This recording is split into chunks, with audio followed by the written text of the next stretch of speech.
এক বিস্তৃত জঙ্গলের হৃদয়ে প্রাচীন শক্তির সন্ধানে একটি অভিযান এমন কিছু আবিষ্কার করে যা কখনোই খুঁজে পাওয়ার কথা ছিল না। সময়ের ধ্বংসাবশেষের নিচে পৃথিবী কেঁপে ওঠে এবং একটি কিংবদন্তি জেগে ওঠে।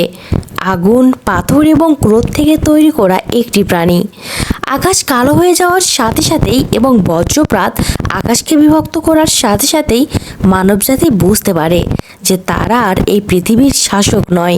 টাইটানরা ফিরে এসেছে, ইস্পাত এবং আগুন, ক্রোধ আর প্রবৃত্তির বিরুদ্ধে লড়াই করে। যখন সামরিক বাহিনী তাদের সব কিছু নিয়ে আক্রমণ করে, কিন্তু যা আসছে তা কিছুতেই থামাতে পারে না।